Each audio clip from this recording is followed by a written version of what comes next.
आज का एपिसोड को 100 एपिसोड की स्टार्टिंग हम लोगों को दिखाया जाता है किंगडम ऑफ सेल्डम का एल्ड हाउस होल्ड एंड हम लोग देखते हैं उसके अंदर कोई शो उठा होता है और उसको एक सपना बार बार सता रहा होता है एंड वो बताता है कि उसका नाम जेमी वेल्टन है और वो किंगडम ऑफ सेल्डम के एल हाउस होल्ड का फर्स्ट बॉर्न चाइल्ड है और उनका सक्सेसर भी है। और वो बताता है कि वो अपनी पास्ट लाइफ में डब्लो नाम से जाना जाता था जो कि दुनिया का स्ट्रांगेस्ट डार्क मिस्ट था जिससे गॉड्स तक डरते थे। इसी वजह से उन्होंने मिलकर इसको सील कर दिया बट इसने भी बदला लेने का वादा किया था। बट एक बार मुझे एक डायमेंशन रिफ्ट दिखी और जब मैंने उससे आजाद होने की कोशिश की तो मैं यहाँ बॉर्न हो गया और मेरे पेरेंट्स मुझे बहुत ज्यादा प्यार करते थे। और देखते ही देखते ना साल बीत गए और वह एक नोबल फैमिली में बड़ा हुआ दिन वो खिड़की से बाहर देखते हुए कहता है, हाँ आज का दिन भी लगता है थकावट वाला होने वाला है। और तभी उसको एक आवाज आती है, यंग मास्टर। वो उस तरफ देखता है तो वो उसकी नैनी होती है। वो कहती है, आखिर आप क्या कर रहे थे? जमी कहता है, मैं बस बाहर का नजारा देख रहा था। और वो नैनी फालतू में ही उसकी तारीफ करने लगती है। देन वो उसको बहुत प्यार से तैयार कर देती है और उसको कहीं पर ले जाती है। वो डेस्टिनेशन पर पहुंचने के बाद कहती, सर हमारे यंग मास्टर आ चुके हैं। जमी सोच रहा होता है, अरे नहीं, फिर वो सब शुरू होने वाला है। और वो जिससे डर रहा होता है वो होती है उसकी खुद की फैमिली, क्योंकि वो बहुत ज्यादा भी लविंग होती है और उसको एक बिल्कुल प्यारे से बच्चे की जैसे ट्रीट करती है। बट जेमी भी उनके सामने जाते ही क्यूट बनने का नाटक करने लगता है। एंड उसकी फैमिली में 3 लोग होते हैं। एक होती है उसकी मदर जो कि बैली हाउस होल्ड की सोल डॉटर होती है एंड उसके फादर होते हैं किंगडम ऑफ सेल्डम की 5 सर्ड मास्टर्स में से एक, उनका नाम होता है आर्गन वेल्टन। एंड लास्ट में होती है उसकी छोटी बहन सारा वेल्टन और उसकी फैमिली काफी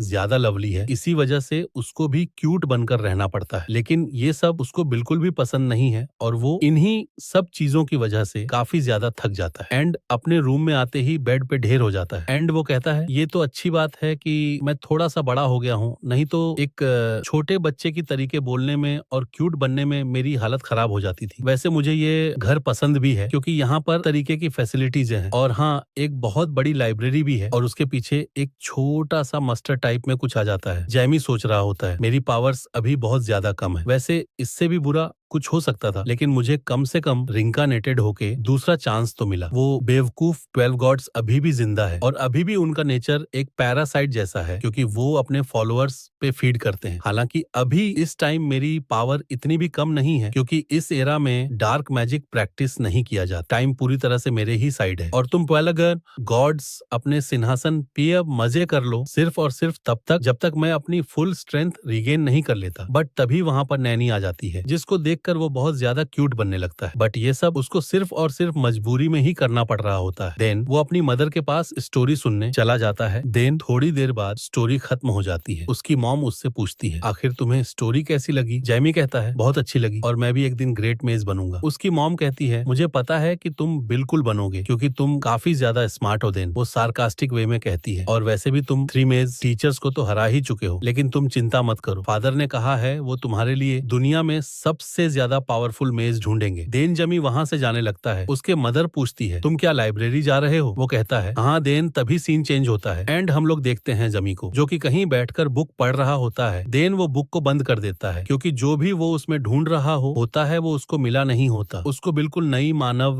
ब्रीथिंग टेक्निक के बारे में जानना था और उसको किसी भी बुक में कुछ भी नहीं मिल रहा होता। वो कहता है, लेकिन अब मुझे यहाँ से जाना चाहिए क्योंकि फिर से खाना खाने का टाइम आ चुका है। और वो वहां से जा ही रहा होता है बट उसको रास्ते में कोई दिखता है और उस बंदे में से काफी भयंकर राह निकल रहा होता है जिसको देखकर जैमी समझ जाता है कि वो बहुत ज्यादा पावरफुल है। वो कम से कम रैंक 7 का तो मिस होगा ही, लेकिन वो इतना अंदर तक कैसे आ गया? क्या किसी ने उसको रोका नहीं? और या तो वो टेलीप करके आया है और ये या तो कोई घुसपैठिया है जो कि हमारे यहाँ से कुछ चोरी करने आया है। वो उससे पूछता है, आखिर तुम कौन हो? वो बंदा जेमी को देखता है एंड उसको जेमी के अंदर से काफी ऑरा निकलता हुआ दिख रहा होता है। वो कहता है, हाँ इंटरेस्टिंग, वैसे भी शेर का बेटा शेर ही होता है, ये तो एक्स्ट्रा ऑर्डिनरी है। जेमी सोच रहा होता है, अगर इस टाइम मेरे पास अपनी रियल पावर की हाफ पावर भी होती तो फिर भी मैं इस आदमी को अब तक घुटने में ला चुका होता, लेकिन मैं बस खड़ा ही नहीं रह सकता, मुझे इसको सबक सिखाना ही पड़ेगा। एंड वो बंदा भी जेमी को देखकर काफी ज्यादा हैरान होता है क्योंकि 9 साल के बच्चे के हिसाब से उसके अंदर काफी ज्यादा माना होता है। एंड वो बंदा कहता है, तो मुझे दिखाओ तुम कितने ज्यादा पावरफुल हो। डब्लो कहता है, आखिर तुम्हारा मेरे टेस्ट लेने की हिम्मत कैसे हुई? मैं हूँ डब्लोवल, फिर जिससे गॉड से डरते हैं। एंड वो ये कहने के साथ ही उस पर अटैक कर देता है, बट उस अटैक से उस बंदे को कुछ भी नहीं होता, जिसको देखकर डियाब्लो हैरान होता है एंड डब्लो की पावर को देखकर वो बंदा भी काफी ज्यादा इंप्रेस होता है। वो सोच रहा होता है कि आखिरकार एक 9 साल का बच्चा इतना पावरफुल स्पेल कैसे काज कर सकता है। देन वो डिलो पे अटैक कर देता है एंड डब्लो भी उस बंदे की पावर से काफी ज्यादा इंप्रेस होता है एंड वो कहता है ये स्पेल तो काफी ज्यादा अच्छा है, बट ये मुझे नुकसान नहीं पहुंचा सकता, मुझे तो इसमें रिएक्ट करने की भी जरूरत नहीं है। और इसी चीज को देखकर वो बंदा हैरान हो जाता है, क्योंकि वो बंदा यह बात हजम नहीं कर पा रहा होता कि एक 9 साल के बच्चे को स्पेल्स के बारे में इतना ज्यादा जानकारी हो। पर तभी वहां पर जेमी का फादर आ जाता है, जो कि उस स्पेल को काट देता है एंड वो जम से पूछता है क्या तुम ठीक हो। उसको देखकर डिबल नाटक करने लगता है एंड काफी ज्यादा भोला बन जाता है, जिस चीज को वो बंदा भी देख रहा होता है। देन डिबल का फादर उस बंदे से कहता है मार्कस, जो भी तुमने किया है वो तुम एक्सप्लेन करना पड़ेगा। देन वो बंदा अचानक से हंसने लगता है और उसके फादर से मजाक करने लगता है। देन तभी सीन चेंज होता है एंड हम लोग देखते हैं मार्कस और आर्गन बैठकर बात कर रहे होते हैं। आर्गन कहता है जिस पर तुमने हमला किया था वो मेरा बेटा था। मार्कस कहता है हाँ मुझे पता है, जिसको सुनकर आर्गन चिड़ताला बेटा है और उसके बाद भी तुमने ऐसा किया। मार्कस कहता है शांत हो जाओ, शांत हो जाओ, पहले मेरी बात सुनो, मुझे ये बताओ तुम अपने बच्चे को कितना जानते हो। आर्गन कहता है आखिर तुम्हारा मतलब क्या है। मार्कस कहता है तुम्हें क्या लगता है वो कितने आगे तक जाएगा। आर्गन कहता है मैंने यही जानने के लिए तुम्हें यहाँ पर बुलाया था, लेकिन तुमने उस पर अटैक कर दिया। मार्कस कहता है अगर ऐसी बात है तो तुम अपने बच्चे के बारे में ज्यादा कुछ नहीं जानते हो, और हाँ मैं उसको अपना स्टूडेंट बनाने की तुम्हारी रिक्वेस्ट को रिजेक्ट करता हूँ। और हम लोगों को बताया जाता है मार्कस हेड रैंक का मेज है, जो कि इस दुनिया का स्ट्रांगेस्ट मेज। आर्गन सोच रहा होता है कि ये वर्ल्ड का स्ट्रांगेस्ट मेज है, तो आखिरकार ये मेरे बेटे को अपना स्टूडेंट क्यों नहीं बनाना चाहता। क्या मेरा बेटा उतना ज्यादा गिफ्टेड नहीं है जितना मैंने सोचा था। मार्कस उससे कहता है जैसा तुम सोच रहे हो वैसा बिल्कुल भी नहीं है। आर्गन कहता है तो फिर बताओ तुम ऐसा क्यों कर रहे हो। मार्कस कहता है मैं उसको अपना स्टूडेंट इस वजह से नहीं बना रहा हूँ क्योंकि मैं उसको हैंडल नहीं कर सकता। तुम्हारे बेटे ने मेरे स्पेल के आर पार भी देख लिया। जिसको सुनकर आर्गन हैरान हो जाता है एंड सोचता है ये तो इम्पॉसिबल है, मुझे पता था कि मेरा बेटा टैलेंटेड है, लेकिन इतना ज्यादा। मार्कस कहता है तुम हैरान क्यों हो गए, मैंने बिल्कुल सही कहा है। जब मैंने उसके ऊपर स्पेल कास्ट किया था तो वो बहुत ज्यादा कॉन्फिडेंट था कि मेरे स्पेल से उसका कुछ भी नहीं होगा। और तो और बस इतना ही नहीं, और अगर हम लोग ढंग से देखें तो तुम्हारा बेटा अभी भी राउंड 3 का एक मेज है, वो भी बिना किसी की हेल्प से। नहीं, अगर हम लोग सही से कैलकुलेशन लगाएं तो वो राउंड 4 का मेज है, वो एक प्रोडिजीज। इतना ही नहीं, मैंने उसके जैसा लड़का कभी नहीं देखा। उसे किसी भी टीचर की जरूरत नहीं है, बस तुम जितना भी कर सकते हो उसका सपोर्ट करते रहो ताकि वो एक कंप्लीट मेज बन सके। और अगर मैं उसका पोटेंशियल बताऊं तो 9 रैंक का मेज बन सकता है, जिनका जिक्र सिर्फ और सिर्फ किस्से और कहानियों में था। जिसको सुनकर आर्गन के सटी पिटी गुल हो जाती है। वो ये सुनकर हैरान हो चुका होता है कि उसका बेटा एक 9th रैंक का लेजेंड इमेज बन सकता है। तभी मार्कस वहां से उठता है एंड उससे माफी मांगता है। मैं ही सोच रहा होता है और वो काफी ज्यादा खुश हो रहा होता है क्योंकि उसके बेटे में रैंक 9 का मेज बनने का पोटेंशियल है। फिर कुछ टाइम बीत जाता है एंड हम लोग देखते हैं डब्लो की आंखें खुलती हैं। वो कहता है मानो को ब्रेक डाउन करना पहले बहुत ज्यादा मुश्किल था, लेकिन अब वो मेरे बाएं हाथ का खेल है, लेकिन अभी भी मेरी बॉडी की माने शोर करने की लिमिट रैंक 4 की। तभी ब्लैक कुछ कहता है। डब्लो रिप्लाई करता है हाँ मुझे पता है, लेकिन मैं अपने बॉडी को मॉडिफाई नहीं करना चाहता, लेकिन वैसे भी ये बॉडी काफी ज्यादा कमजोर रही है। देन वो थोड़ी देर तक ब्लैक से बात करता है। देन वो ब्लैक को इनविजिबल होने का इंस्ट्रक्शन देता है। वो कहता है मैं फादर से मिलने जा रहा हूँ और मैं नहीं चाहता वो तुम्हें देखे। देन ब्लैक ऐसा ही करता है। डब्लो कहता है बहुत बढ़िया, मुझे अपने सर्वेंट से यही उम्मीद थी। देन वो वहां से जाने लगता है और उसके अंदर से ब्लैक एनर्जी का राह निकल रहा होता है। और जैसे ही वो अपने फादर के पास पहुंचता है वो देखता है उनके पास एक बंदा भी बैठा होता है। वो बंदा कहता है आपके एरिया में पहले कोई भी तरीके का रिलीजन नहीं रहा, मैं चाहता हूँ कि आपके लोग हमारे गॉड जेनेथ में भरोसा रखें। आर्गन उस कहता है बिल्कुल, अगर इससे मेरे लोगों की मदद होगी तो मैं उसको एक्सेप्ट कर लूंगा। वो बंदा कहता है आखिर आपका मतलब क्या है, मैं समझा नहीं।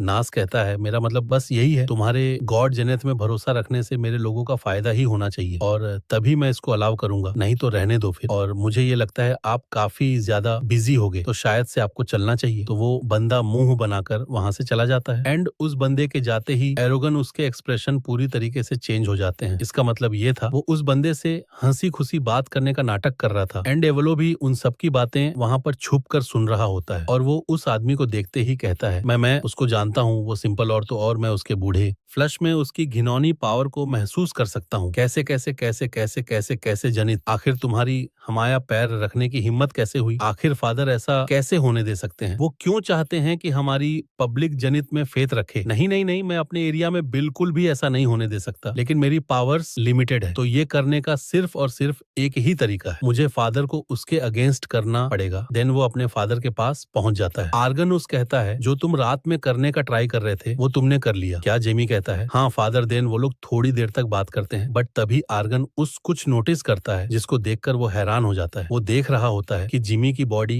लगातार माना अब्सॉर्ब कर रही होती है और माना सिर्फ और सिर्फ उसके हार्ट में स्टोर नहीं हो रहा होता बल्कि सारे बॉडी पार्ट्स में स्टोर हो रहा होता है जो कि बड़े बड़े लोग भी नहीं कर पाते हैं। और ये सब जेमी ने 9 साल की उम्र में कर लिया। देन वो जेमी से घबराते हुए पूछता है जेमी क्या क्या तुमने सच में वो बुक को पूरा पढ़ लिया जो कि तुम्हें मार्कस नहीं दी थी? जेमी कहता है हाँ बिल्कुल, और बस इतना ही नहीं, मैंने तो उसमें कुछ गलतियां भी निकाली हैं। जिसको सुनकर वो चौंक जाता है। देन वो ब्लैक की तरफ इशारा करते हुए कहता है क्या वो एक क्रिएचर है जिसको कि तुमने समन किया है? जेमी कहता है क्या क्या आपको ये दिख गया? वो सोचता है लेकिन कैसे, उसने तो इनविजिबिलिटी स्पेल का यूज किया था। आखिर फिर फादर ने उसको कैसे देख लिया? आर्गस कहता है वो तो बैड की तरह लग रहा है ना? आखिर वो कितना बड़ा है? जेमी कहता है हाँ मैंने उसको बैड के शेप में ही बनाया था और मैंने यह बात आपको नहीं बताई ताकि आप हैरान ना हो जाओ। जिसको सुनकर आर्गस खुश हो जाता है और उसको अपने बेटे के ऊपर बहुत ज्यादा प्राउड हो रहा होता है। वो काफी देर तक उसकी बड़ाई करता रहता है जिसकी वजह से आर्गनस का फिर से दिमाग खराब हो जाता है। देन भी कुछ टाइम बीत जाता है एंड हम लोग देखते हैं डब्लो को। मुझे बहुत ज्यादा इंटरेस्टिंग लग रहा था और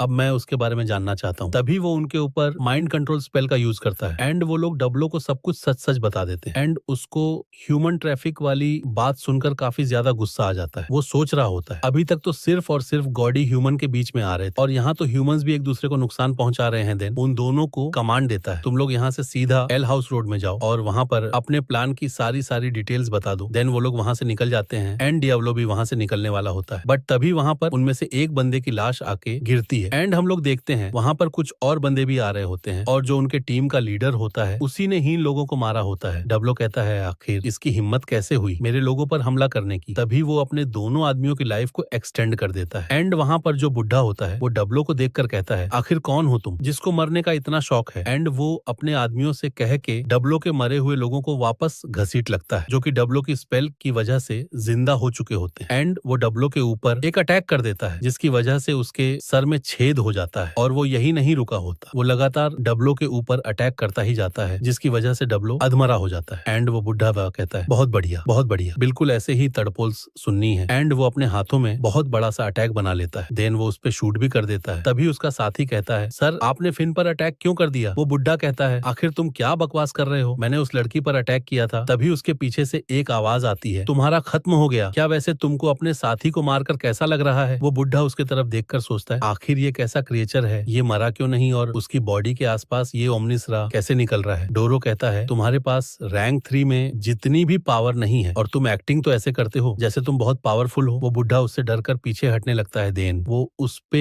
एक अटैक कर देता है रैंक 3 एक्सप्लोजन स्पेल बर्स्ट, अब मरो बच्चे। पर तभी हम देखते हैं उसका अटैक पूरी तरह से गायब हो जाता है एंड हम लोग देखते हैं डियावलो को जो कि काइंड उस बंदे को कंट्रोल करने लगता है एंड कहता है मुझे अपने से कमजोर बंदों के दिमाग से खेलने में बहुत मजा आती है। तभी वो बंदा अपने घुटनों पे आ जाता है। उसके लोग ये सब देख के चौंक जाते हैं, क्या उसने एक ही अटैक में इसे डाउन कर दिया? ये तो मनस्टर है एंड वो लोग वहां से भाग जाते हैं। तभी डिबल उस बंदे पे कोई स्पेल का यूज करता है। देन वो उसका सर अपने हाथों से ऊपर उठाता है एंड कहता है मेरे प्यारे नौकर अब मेरे सवालों का जवाब दो। वो कहता है जी मास्टर, हमारे जो बॉस है वो छोटे बच्चों को किडनैप कर रहे हैं। डब्लो कहता है क्या बस इतना ही? फिर तो तुम्हें पेलना वेस्ट ऑफ टाइम हुआ। वो जो पहले के 2 बंदे थे उससे मैं डैड को नोटिफाई करवा दूंगा। तो फिर आखिर मैं इस वाले का क्या करूं? मैंने इसके दिमाग के साथ बस थोड़ा बहुत ही खेला है, लेकिन उसके बावजूद भी उसकी सोल पूरी तरीके से क्रश हो चुकी है। इसका मतलब है कि ये अपने आप से ही थोड़ी देर में मर जाएगा। एक रैंक 3 मेज का 100 काफी ज्यादा काम आएगा, लेकिन इसकी सोल की जो हालत है उसकी वजह से ये मेरे कुछ भी काम नहीं आने वाला। तब तो ऐसा लग रहा है कि मेरे पास कोई और चॉइस नहीं है। एक रैंक 3 मेजबाना का एक बहुत बड़ा सोर्स होता है खाने के लिए, शुक्रिया। एंड वो ये कहने के साथ उसका सारा का सारा माना खा जाता है। देन वो पहले वाले 2 बंदों को देखता है, कहता है आखिर मुझे तुम दोनों के साथ क्या करना चाहिए? मैंने इनको जबरदस्त माना, देखकर कुछ टाइम के लिए बचाया था, पर फिर भी ये थोड़े टाइम बाद मर ही जाएंगे एंड मैं इन्हें मरने नहीं देना चाहता क्योंकि मुझे और भी कुछ काम करवाने हैं। तभी वो ब्लैक को समन करता है एंड कहता है बहुत टाइम हो गया कि मैंने नेक्रोलॉजी होता है किसी के मरने के बाद उनको जिंदा करना और उनको उनकी मौत के बाद भी एक जिंदगी देना। जो भी हो तुम दोनों मेरे वफादार सर्वेंट जरूर बनोगे। ब्लैक मेरी मदद करो। तभी वो ब्लैक के साथ मिलकर कुछ करने लगता है एंड कहता है इमोर्टैलिटी तुम्हें पुकार रही है, इसलिए तुम डेथ को भी सरपास करोगे। जागो जागो जागो। तभी वो लोग रिएनिमेट हो जाते हैं एंड उसकी घुटनों में आ जाते हैं। डिबल सोचता है कुछ अलग हुआ है, इन दोनों की बॉडी से अभी भी डार्क स्मोक क्यों निकल रहा है। हाँ, ऐसा लग रहा है मैंने इस पल काश करने में कुछ गलती कर दी, ऐसे तो ये मेरे लिए किसी भी काम नहीं आएंगे। क्या मुझे इनको अनसन कर लेना चाहिए, क्योंकि अगर इनके ऊपर ऐसे ही धुआं निकलता रहेगा तो ये लोग पब्लिक प्लेसेस में नहीं जा पाएंगे और इसी वजह से मैं इनसे अपना काम नहीं निकलवा पाऊंगा। तभी ब्लैक उनमें से एक की सिर पे बैठ जाता है एंड उसके आसपास का सारा के सारा स्मोक खा जाता है। डब्लो कहता है बहुत बढ़िया, मुझे पता नहीं तो तुम ये भी कर सकते हो, अब ये दोनों मेरे काम आ सकते हैं, तुमने अच्छा काम किया। ब्लैक एंड वो उन दोनों से कहता है उठो,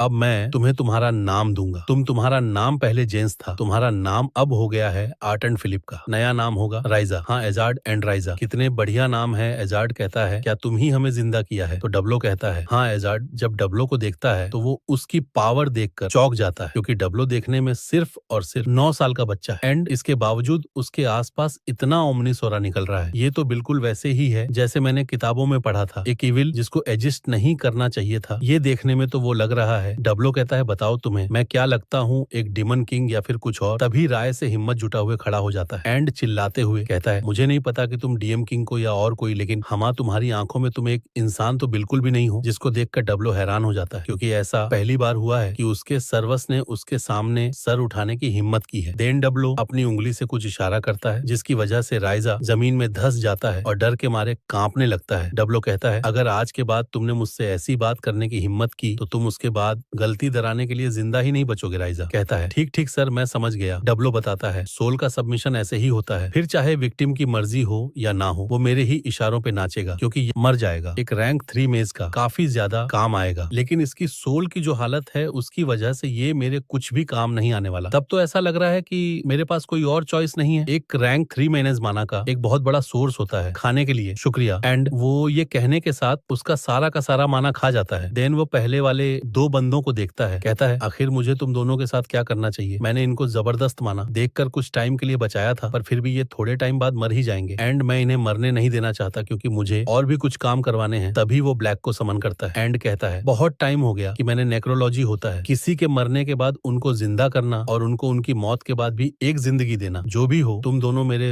वफादार सर्वेंट जरूर बनोगे। ब्लैक मेरी मदद करो। तभी वो ब्लैक के साथ मिलकर कुछ करने लगता है एंड कहता है इमोर्टैलिटी तुम्हें पुकार रही है, इसलिए तुम डेथ को भी सरपास करोगे। जागो जागो जागो। तभी वो लोग रिएनिमेट हो जाते हैं एंड उसकी घुटनों में आ जाते हैं। डिबल सोचता है कुछ अलग हुआ है, इन दोनों की बॉडी से अभी भी डार्क स्मोक क्यों निकल रहा है। हाँ, ऐसा लग रहा है मैंने इस पल काश करने में कुछ गलती कर दी, ऐसे तो ये मेरे लिए किसी भी काम नहीं आएंगे। क्या मुझे इनको अनसन कर लेना चाहिए, क्योंकि अगर इनके ऊपर ऐसे ही धुआं निकलता रहेगा तो ये लोग पब्लिक प्लेसेस में नहीं जा पाएंगे और इसी वजह से मैं इनसे अपना काम नहीं निकलवा पाऊंगा। तभी ब्लैक उनमें से एक की सिर पे बैठ जाता है एंड उसके आसपास का सारा के सारा स्मोक खा जाता है। डब्लो कहता है बहुत बढ़िया, मुझे पता नहीं तो तुम ये भी कर सकते हो, अब ये दोनों मेरे काम आ सकते हैं, तुमने अच्छा काम किया। ब्लैक एंड वो उन दोनों से कहता है उठो, अब मैं तुम्हें तुम्हारा नाम दूंगा। तुम्हारा नाम पहले जेम्स था, तुम्हारा नाम अब हो गया है आर्ट एंड फिलिप का, नया नाम होगा राइजा। हाँ, एजार्ड एंड राइजा, कितने बढ़िया नाम है। एजार्ड कहता है क्या तुम ही हमें जिंदा किया है, तो डब्लो कहता है हाँ एजार्ड। जब डब्लो को देखता है तो वो उसकी पावर देखकर चौंक जाता है, क्योंकि डब्लो देखने में सिर्फ और सिर्फ 9 साल का बच्चा है एंड इसके बावजूद उसके आसपास इतना ओमनीसोरा निकल रहा है। ये तो बिल्कुल वैसे ही है जैसे मैंने किताबों में पढ़ा था, एक इविल जिसको एग्जिस्ट नहीं करना चाहिए था। यह देखने में तो वो लग रहा है। डब्लो कहता है बताओ तुम्हें मैं क्या लगता हूँ, एक डिमन किंग या फिर कुछ और। तभी राय से हिम्मत जुटा हुए खड़ा हो जाता है एंड चिल्लाते हुए कहता है मुझे नहीं पता कि तुम डीएम किंग को या और कोई, लेकिन हमा तुम्हारी आंखों में तुम एक इंसान तो बिल्कुल भी नहीं हो। जिसको देखकर डब्लो हैरान हो जाता है, क्योंकि ऐसा पहली बार हुआ है कि उसके सर्वस ने उसके सामने सर उठाने की हिम्मत की है। देन डब्लो अपनी उंगली से कुछ इशारा करता है जिसकी वजह से राइजा जमीन में धंस जाता है और डर के मारे कांपने लगता है। डब्लो कहता है अगर आज के बाद तुमने मुझसे ऐसी बात करने की हिम्मत की तो तुम उसके बाद गलती दराने के लिए जिंदा ही नहीं बचोगे। राइजा कहता है ठीक ठीक सर, मैं समझ गया। डब्लो बताता है सोल का सबमिशन ऐसे ही होता है, फिर चाहे विक्टिम की मर्जी हो या ना हो, वो मेरे ही इशारों पे नाचेगा, क्योंकि यही नेचुरल लॉ है। काले जादू का एंड वो लोगों से कहता है, अरे हाँ, मैं एक चीज तो भूल ही चुका था, मैं कोई डीएम किंग नहीं हूँ, मैं बस एक डार्क मेज हूँ जिसने की एक बार गॉड्स को मारने की कोशिश की थी और उसके बावजूद वो जिंदा है और अपना काम पूरा करके ही दम लेगा। मैं तुम लोगों को सिर्फ और सिर्फ एक टास्क दे रहा हूँ, जेनत के बिलीवर्स पे नजर रखना और सारी इन्फॉर्मेशन गैदर करते रहना। वो लोग कहते हैं, यस सर। डब्लो कहता है, हाँ, एक और चीज, एक ऐसे इंसान को ढूंढ के लाओ जो कि ह्यूमन ट्रैफिकिंग बारे में काफी ज्यादा जानता हो। एंड जैसे ही रायज ऊपर देखता है डब्लो वहां पर नहीं होता, तभी उनके जान में जान आती है और वो लोग अपने काम के लिए निकल जाते हैं। और हम लोग देखते हैं डब्लो को जो कि घर की तरफ वापस जा रहा होता है, बट तभी उसके पीछे से कोई टकरा जाता है। जैसे ही वो पीछे देखता है, वहां पर एक छोटा सा बच्चा होता है। डिब्लो कहता है, तुम क्या अंधे हो बच्चे? वो बच्चा कहता है, आखिर तुम्हारा मतलब क्या है, तुम भी तो बच्चे ही हो। एंड हम लोग देखते हैं ब्लैक ने डब्लो की हेयर के कलर छुपा दिया होता है। तभी डब्लो वहां से वापस जाने लगता है। वो बच्चा पीछे से कहता है, ये ऐसा अजीब बच्चा था, उसके बाल कितने ज्यादा भद्दे थे एंड वो बड़ों की तरह बिहेव कर रहा था। तभी ब्लैक डब्लो को रोक देता है, जिसको देखकर डब्लो हैरान हो जाता है और बहुत ज्यादा गुस्सा भी, क्योंकि ब्लैक ने उसका रास्ता रोकने की हिम्मत की थी सिर्फ और सिर्फ इस वजह से क्योंकि उस बच्चे ने उसको बद्दा बुलाया था। टेडिबल उस बच्चे से कहता है, अपनी जुबान पे लगाम लगाओ बच्चे, नहीं तो तुम एक बड़ी मुसीबत में फंस जाओगे, जिसकी वजह से वो बच्चा वहां से डर कर भाग जाता है। डब्लो ब्लैक से कहता है, अब तुम खुश हो, चलो अब जल्दी से मुझे घर ले चलो। तभी हम लोग देखते हैं वो लोग घर पहुंच चुके होते हैं एंड डब्लो ब्लैक को डांट रहा होता है। वो कहता है, जो गलती तुमने आज की थी वो दोबारा नहीं होनी चाहिए। एंड ब्लैक भी उसकी बात को मान जाता है। तभी डब्लो बेड पर ढेर हो जाता है। तभी वो जेनिथ के बारे में सोचने लगता है एंड काफी ज्यादा गुस्सा हो जाता है। देन वो कहता है, मैं जेनिथ के फॉलोअर्स को अपनी जगह पर कदम नहीं रखने दूंगा। देन तभी सीन चेंज होता है। यहाँ पर हम लोग देखते हैं हजार्ड को, जो कि अपने बेस पे जा चुका होता है एंड वो एक आदमी के सामने खड़ा होता है जो कि उसी का गैंग मेंबर होता है। वो उससे पूछता है, आखिर बॉस कहाँ है? वो बंदा कहता है, या आखिर तुम जिंदा कैसे हो? एजार्ड कहता है, मैंने जितना पूछा उसका आंसर दो। एंड वो बंदा ये सोच सोच कर डर रहा होता है कि आखिर ये जिंदा कैसे है, क्योंकि हैनी खुद इन दोनों को मारने गया था एंड ये लोग उसको तो हरा ही नहीं सकते, क्योंकि ये लोग तो अच्छे से स्पेल तक नहीं कास्ट कर सकते। तभी एजार्ड उसके मुंह के पास अपना हाथ मारता है, जिसकी वजह से वहां पर दीवार में छेद हो जाता है। वो बंदा सोच रहा होता है, आखिर ये इतना स्ट्रांग कैसे हो गया? एक सेकंड, जब से ये आया है तब से मुझे कोई भी गैंग मेंबर की आवाज नहीं आई है। क्या इसका मतलब ये हुआ कि इसने उन सबको मार दिया? ऐसा कैसे हो सकता है? देन वो कहता है, मैं बॉस के बारे में कुछ भी नहीं जानता। तभी वहां पर रायज आ जाता है एंड वो बोलता है, क्या तुम सच में सच बोल रहे हो? वो बंदा कहता है, हाँ, और अगर तुम्हें मेरे ऊपर भरोसा नहीं है, तुम किसी और गैंग मेंबर से ही पूछ सकते हो, वो भी सेम ही आंसर देंगे। राजा सोचता है बॉस को ढूंढना बहुत जरूरी है, क्योंकि हमारे मास्टर को वो चाहिए। देन वो उस आदमी से पूछता है, चलो मैंने मान लिया कि तुम्हें नहीं पता है, लेकिन तुम्हें लगता क्या है कि बॉस कहाँ होगा? तुम्हें कोई भी आइडिया है? वो बंदा कहता है, मेरा बॉस दारूबाज है, तो वो किसी पब में होगा, तुम लोग उसे वहीं पर ढूंढ लो। तभी वो लोग वहां से निकलने लगते हैं, बट वहां से निकलने से पहले एजार्ड उस बंदे की एक पंच मार देता है, जिसकी वजह से वो बंदा नॉकआउट हो जाता है। एजार्ड कहता है, हम लोग इसको ही अपने मास्टर के पास ले चलेंगे। वैसे राइजा, हम लोगों को इसको रखना कहाँ चाहिए? किसी जंगल में क्या? राइजा कहता है, मेरे पास इससे भी अच्छा कुछ आइडिया है, हम लोग इसको मेरे घर के तहखाने में रखेंगे। तभी एजार्ड उस बंदे को उठा लेता है एंड वो लोग वहां से जाने लगते हैं। देन तभी सीन चेंज होता है एंड हम लोग देखते हैं उसी लड़के को जो कि थोड़ी देर पहले डिबल से टेडी को आया होता है, वो बताने कि वो गैंग मेंबर्स के अड्डे में होता है, जहां पर चारों ही तरफ गैंग मेंबर्स की लाशें पड़ी होती हैं और वो लड़का वहां का माहौल देखकर वहां से निकल जाता है। तभी वापस से सीन चेंज होता है एंड हम लोग देखते हैं जेमी को, जो कि अभी अभी सो के उठा होता है एंड वो लास्ट नाइट के इंसिडेंट से काफी ज्यादा थका होता है, लेकिन वो फिर भी किसी तरह बेड से उठ जाता है एंड तैयार होकर ब्रेकफास्ट के लिए चला जाता है। एंड हम लोग देखते हैं कि डाइनिंग रूम में उसके फादर भी बैठे होते हैं, बट वहां पर उसकी मॉम नहीं होती। तभी वो उसके पीछे से आकर उसको डरा देती है, लेकिन जेमी को पता होता है कि उसके पीछे मम छुपी है, लेकिन फिर भी वो डरने का नाटक करने लगता है और हमेशा ही की तरह उनकी बी लविंग फैमिली की बकैती चलती रहती है। देन थोड़ी देर बाद उसके डैड का ही जाने की बात करने लगते हैं। जेमी पूछता, आखिर हम लोग कहाँ जा रहे हैं? सो उसके डैड बोलते हैं, हम लोगों को कल कहीं पर जाना है। जेमी पूछता है, कहाँ पर? उसकी मम बताती है कि Aled Simon and Aled Wilton मिलकर कल एक लंच ऑर्गेनाइज करा रहे हैं, जहाँ पर किंगडम ये सेल्डम के ईस्टर्न पार्ट के सारे नोबल्स आएंगे और इस बार तुम लोग भी हमारे साथ जाओगे। देन तभी थोड़ा टाइम बीत जाता है एंड हम लोग देखते हैं डब्लो को, जो कि ब्लैक को बुलाता है और वो उसे कहता है, जल्दी चलो, मुझे अपने दोनों नौकरों से बात करनी है। तभी ब्लैक उसको वहां से लेकर चला जाता है एंड हम लोग देखते हैं एजार्ड एंड राइजा को, जिनको की डब्लो की प्रेजेंस का एहसास हो जाता है और वो अपनी जगह से खड़े हो जाते हैं। देन वो लोग कहते हैं, मास्टर आप आ गए, क्या डब्लो कहता है हाँ, और उसका क्या हुआ? जो मैंने काम तुमको दिया था? राइजा कहता है सॉरी, लेकिन अभी हम लोग फेथ इन जनस के बारे में ज्यादा कुछ नहीं पता लगा पाए। डब्लो कहता है कोई नहीं, लेकिन दूसरा टास्क का क्या हुआ? वो लोग कहते हैं हाँ, हमने उनमें से एक को पकड़ लिया। एंड हम लोग देखते हैं वहाँ पर वही आदमी बंधा पड़ा होता है जो कि डिबल के हेयर का कलर देखकर चौंक जाता है और वो समझ जाता है यह भी वेल्टन हाउस होल्ड से है और इसी वजह से वो काफी ज्यादा घबराने लगता है। राइजा बताता है ये बंदा रेबेल के एग्जीक्यूटिव में से एक है और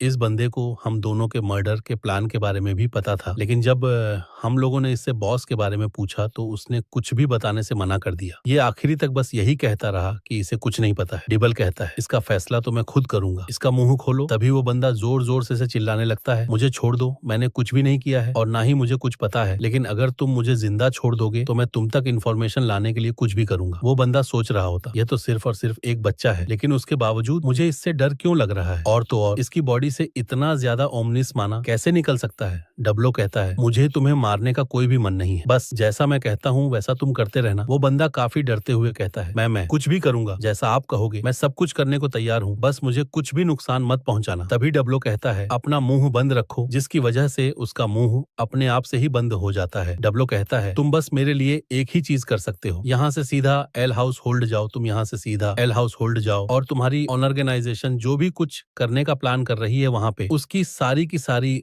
इंफॉर्मेशन दे दो। और डब्लो की माइंड कंट्रोल की वजह से जैसा डब्लो कहता है वो बंदा वैसे ही करने लगता है। एंड डब्लो अपने दोनों चमचों से कहता है तुम दोनों कुछ दिनों के लिए शहर छोड़कर कहीं दूर चले जाओ। एंड वो लोग सर झुकाते हुए कहते हैं हम लोग आपकी बातों का अच्छे से पालन करेंगे। राइजा कहता है और मैं ये भी समझ रहा हूँ कि आपने ये ऑर्डर क्यों दिया है। डब्लो कहता है तुम बिल्कुल सही समझे। एंड वो वहां से जाने लगता है, तभी रायज उसको पीछे से रोकता है। डब्लो कहता है क्या हुआ? रायज कहता है आखिर हम लोग किस तरीके के क्रिएचर बन गए हैं? हम लोगों को याद है कि हम लोग मर गए थे और इस चीज को बदला भी नहीं जा सकता और हम लोग वापस से पहले जैसा बनने को कह भी नहीं रहे हैं क्योंकि हम लोग अपनी पावर से सेटिस्फाइड हैं। बस मैं ये जानना चाहता हूँ कि मैं किस तरीके का बीइंग बन चुका हूँ। डब्लो कहता है आखिर तुम एग्जैक्टली क्या जानना चाहते हो? वो कहता है हम लोगों की मौत की बात से हमारी पावर्स बहुत ज्यादा बढ़ चुकी हैं। मुझे ऐसा लग रहा है कि हम लोग हाई रैंकिंग डेट्स बन चुके हैं। क्या मैंने सही कहा? ये चीज को सुनकर डिबल जोर से हंसने लगता है। राइजा कहता है क्या मैंने कुछ गलत कह दिया? अगर मैंने कुछ गलत कह दिया तो मुझे माफ कर देना। डिबल कहता है नहीं नहीं, मुझे सच में हंसी आ गई क्योंकि नॉर्मली अगर कोई भी अनडेड होता है वो मुझसे ये सवाल पूछता है कि क्या वो सच में मर चुका है, लेकिन तुम तो बिल्कुल अलग पूछ रहे हो। मैंने आज तक ऐसे डेट्स नहीं देखे जो कि अपनी लाइफ को इतनी जल्दी एक्सेप्ट कर लेते हो। तुम दोनों इंटरेस्ट रेस्टिंग हो। एंड वो मन में सोच रहा होता है सच में मैंने अपनी पूरी जिंदगी में ऐसे अनडेड नहीं देखे। नॉर्मली जो अनडेड होते थे, जो भी मैं कहता था उसका पालन करते थे, उनके अंदर ज्यादा सोचने समझने की क्षमता नहीं थी, लेकिन ऐसा लगता है मैंने इन दोनों में कुछ खजाना ढूंढ लिया है। देन वो वहां से जाने लगता है। तभी हम लोग देखते हैं नेक्स्ट डे के सीन को, जहां पर जेमी एल साइमन के यहाँ जा रहा होता है। एंड वो बताता है जैसे ही उसके फादर की ह्यूमन ट्रैफिकिंग के बारे में पता चला था, वो गुस्से से आग बबूला हो गए थे और इसी वजह से उनका साइमन के पास जाने का प्लान पोस्टपोन हो गया और वो उन्हीं चीजों को सॉर्ट आउट करने में लग गए। देन वो सोचता हम लोगों को वहां पहुंचने में बहुत ज्यादा टाइम लग रहा है, इससे बढ़िया मैं कोई टेलीपोकेशन स्पेल का यूज करके वहां पहुंच जाता। मैंने एक हिस्ट्री बुक में अपनी मौत के बाद के कुछ इंसिडेंट देखे थे। मेरी मौत के बाद एक बार तो अंडरवर्ल्ड के क्रिएचर अर्थ पर कब्जा करने आ गए थे एंड उस इंसिडेंट के कुछ दिन बाद तो खुद डीएम किंग को ही समन किया गया था, लेकिन कोई भी इवेंट इतने ज्यादा बड़े नहीं थे, किसी में भी इतनी ज्यादा तबाही नहीं मची थी। लेकिन अब और नहीं, मैं इस शांति को खत्म करूंगा और मैं सारे के सारे 12 गॉड्स को सबक सिखाऊंगा। मुझे फर्क नहीं पड़ता मेरे रास्ते में क्या क्या आता है, मैं हर चीज को रोता चला जाऊंगा। एंड हम लोग देखते हैं वो लोग अपने डेस्टिनेशन पर पहुंच चुके होते हैं एंड जमी वहां का नजारा देख रहा होता है जो कि काफी ज्यादा सुंदर होता है और वो लोग पहले से थोड़ी दूर पर होते हैं। जमी मम से कहता है मैं एल साइमन से पहली बार मिल रहा हूँ, मेरे तो धक धक हो रहा है। उसकी मॉम कहती है ये अच्छी बात है कि तुम एल साइमन को एडमायरिंग जा रहे हो, तुम्हें यही करना चाहिए। एल साइमन बहुत ज्यादा बढ़िया बंदा है। जब वो तुम्हारी डैड के एज का था वो रैंक 7 मेज बन गया था, जो कि बहुत ज्यादा बड़ी बात है और वो ईस्टर्न रीजन के 2 सबसे बड़े नोबल्स में से एक है एंड रीजन का किंग भी है। उसका मैजिक एक ब्यूटीफुल रेड लोटस फ्लावर को रिजेंट करता है और इसी ऑनर क्यों दिया है। डब्लो कहता है तुम बिल्कुल सही समझे। एंड वो वहां से जाने लगता है। तभी रायज उसको पीछे से रोकता है। डब्लो कहता है क्या हुआ? रायज कहता है आखिर हम लोग किस तरीके के क्रिएचर बन गए हैं? हम लोगों को याद है कि हम लोग मर गए थे और इस चीज को बदला भी नहीं जा सकता और हम लोग वापस से पहले जैसा बनने को कह भी नहीं रहे हैं क्योंकि हम लोग अपनी पावर से सेटिस्फाइड हैं। बस मैं ये जानना चाहता हूँ कि मैं किस तरीके का बीइंग बन चुका हूँ। डब्लो कहता है आखिर तुम एग्जैक्टली क्या जानना चाहते हो? वो कहता है हम लोगों की मौत की बात से हमारी हमारी पावर्स बहुत ज्यादा बढ़ चुकी हैं। मुझे ऐसा लग रहा है कि हम लोग हाई रैंकिंग डेट्स बन चुके हैं। क्या मैंने सही कहा? ये चीज को सुनकर डिबल जोर से हंसने लगता है। राइजा कहता है, क्या मैंने कुछ गलत कह दिया? अगर मैंने कुछ गलत कह दिया तो मुझे माफ कर देना। डिबल कहता है, नहीं नहीं, मुझे सच में हंसी आ गई, क्योंकि नॉर्मली अगर कोई भी अनडेड होता है वो मुझसे ये सवाल पूछता है कि क्या वो सच में मर चुका है, लेकिन तुम तो बिल्कुल अलग पूछ रहे हो। मैंने आज तक ऐसे डेट्स नहीं देखे जो कि अपनी लाइफ को इतनी जल्दी एक्सेप्ट कर लेते हो। तुम दोनों इंटरेस्टिंग हो। एंड वो मन में सोच रहा होता है, सच में मैंने अपनी पूरी जिंदगी में ऐसे अनडेड नहीं देखे। नॉर्मली जो अनडेड होते थे, जो भी मैं कहता था उसका पालन करते थे, उनके अंदर ज्यादा सोचने समझने की क्षमता नहीं थी। लेकिन ऐसा लगता है मैंने इन दोनों में कुछ खजाना ढूंढ लिया है। देन वो वहां से जाने लगता है। तभी हम लोग देखते हैं नेक्स्ट डे के सीन को, जहां पर जेमी एल साइमन के यहाँ जा रहा होता है। एंड वो बताता है जैसे ही उसके फादर की ह्यूमन ट्रैफिकिंग के बारे में पता चला था, वो गुस्से से आग बबूला हो गए थे और इसी वजह से उनका साइमन के पास जाने का प्लान पोस्टपोन हो गया और वो उन्हीं चीजों को सॉर्ट आउट करने में लग गए। देन वो सोचता, हम लोगों को वहां पहुंचने में बहुत ज्यादा टाइम लग रहा है, इससे बढ़िया मैं कोई टेलीपोकेशन स्पेल का यूज करके वहां पहुंच जाता। मैंने एक हिस्ट्री बुक में अपनी मौत के बाद के कुछ इंसिडेंट देखे थे। मेरी मौत के बाद एक बार तो अंडरवर्ल्ड के क्रिएचर अर्थ पर कब्जा करने आ गए थे। एंड उस इंसिडेंट के कुछ दिन बाद तो खुद डीएम किंग को ही समन किया गया था। लेकिन कोई भी इवेंट इतने ज्यादा बड़े नहीं थे, किसी में भी इतनी ज्यादा तबाही नहीं मची थी। लेकिन अब और नहीं, मैं इस शांति को खत्म करूंगा और मैं सारे के सारे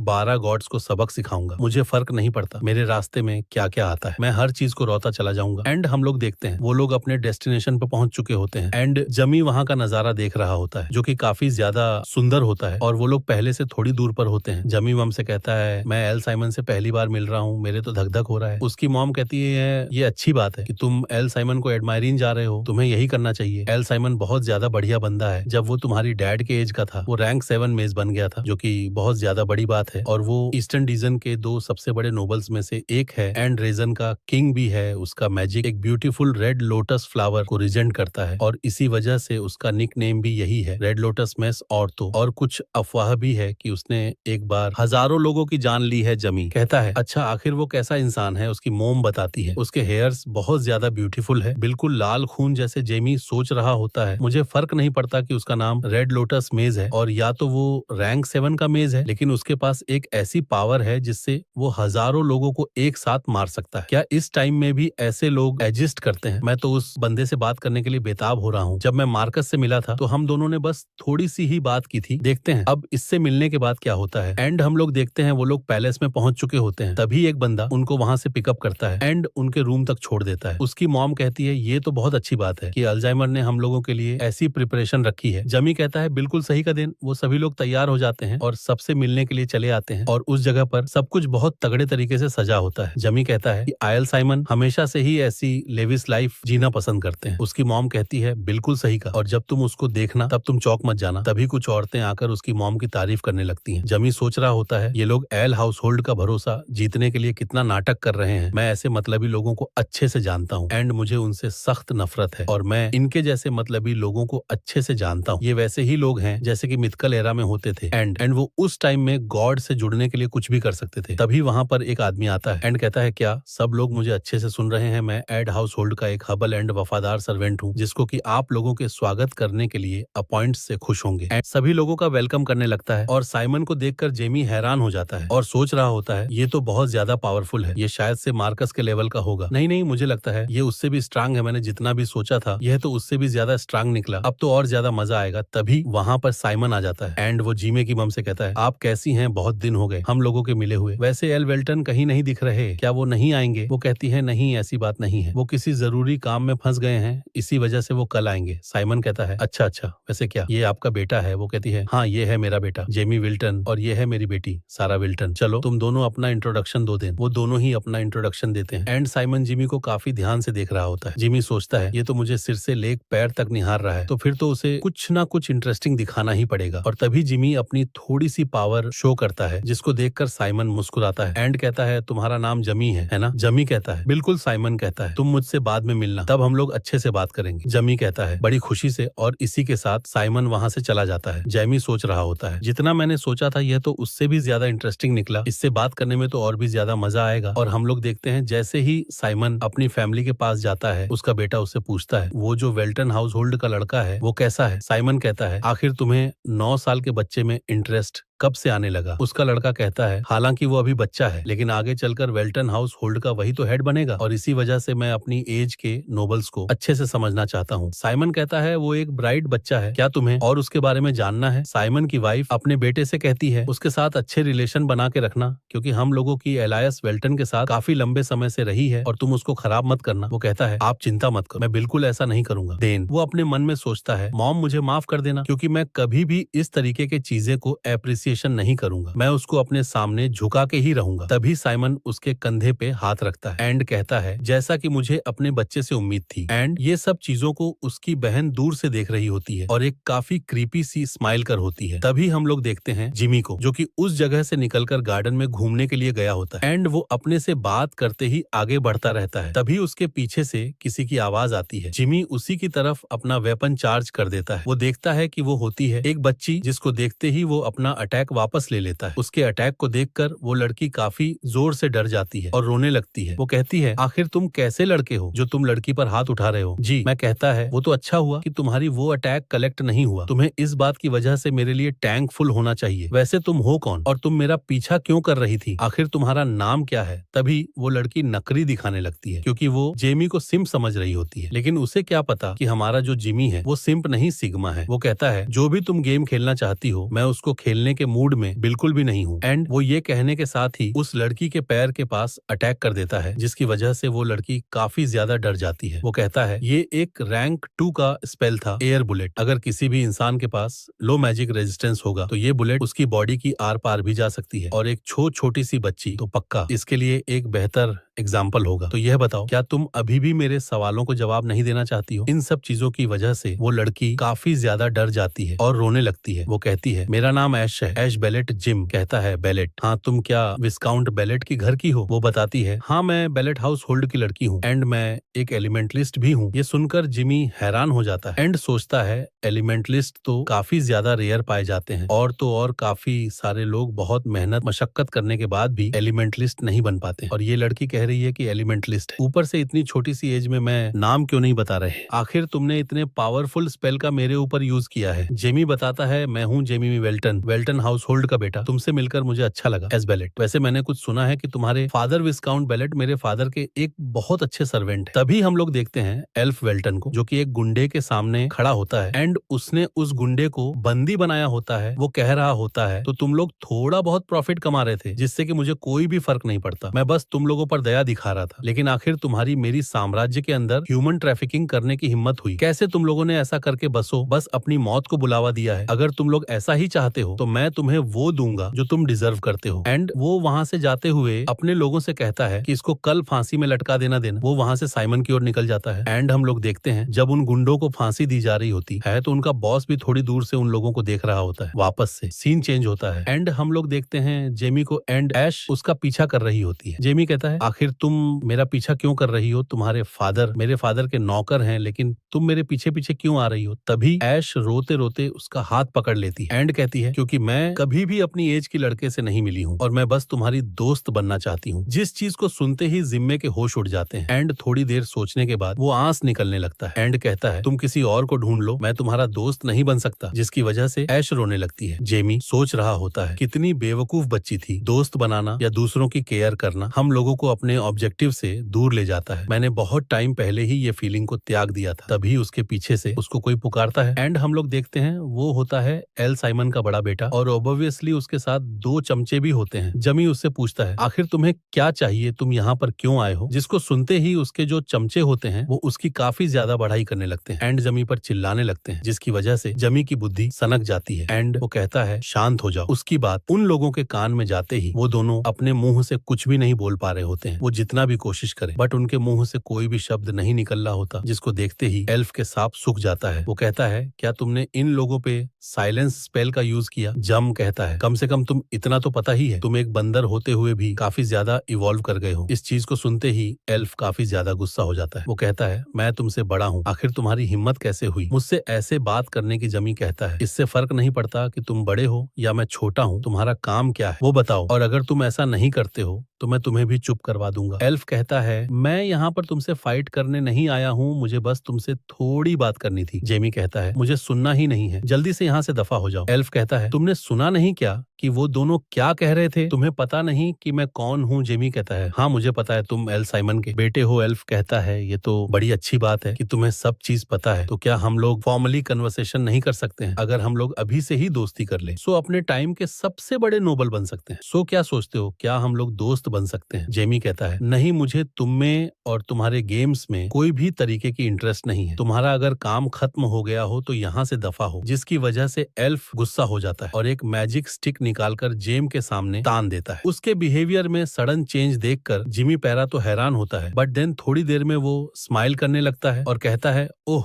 तो तुम हार मानकर लड़ाई पाप की उतर ही आए। एल्फ कहता है मैं यह नहीं करना चाहता था, बट तुमने मुझे मजबूर कर दिया। कहता है तुम्हें ये सब करने की जरूरत नहीं थी, तुम्हें पता होना चाहिए कि अगर तुम ये सब करते हो तो तुम बहुत बड़ी मुसीबत में पड़ जाओगे। एल्फ कहता है तुम उसकी चिंता मत करो, जब तक मेरे पास ये है तब तक किसी को भी हमारी फाइट के बारे में बिल्कुल भी पता नहीं चलेगा। वो ये कहने के साथ ही अपने हाथ से एक आर्टफेड निकाल देता है एंड उसको कास्ट करके अपने आसपास एक क्यूब बना देता है। जेमी कहता है आर्टफेड ऑन ऑफ इल्यूजन। हाँ, एल्फ कहता है तुम्हें इसके बारे में पता है, जो भी हो इससे कुछ भी फर्क नहीं पड़ता, वैसे भी तुम अपने घुटने मेरे आगे टेकने ही वाले हो। देन वो अपने चमचों को साइलेंस स्पेल से फ्री कर देता है। जेमी उसके आर्टिफैक्ट को देखते हुए कहता है इंटरेस्टिंग। एल्फ कहता है इंटरेस्टिंग से तुम्हारा क्या मतलब है, तुम कहीं सटिया तो नहीं गए हो? तभी जिमी एक स्पेल काज करता है एफ्लिक्शन, जिसकी वजह से उसके आसपास काफी सारा डार्क और आ जाता है एंड एल्फ उसके चम्मचों की आंखों और मुंह से खून निकलने लगता है। वो लोग काफी ज्यादा पेन में होते हैं। जेमी कहता है ये आर्टिफैक्ट का इफेक्ट बंद मत करना, क्योंकि अगर तुमने ऐसा कर दिया तो तुम्हारी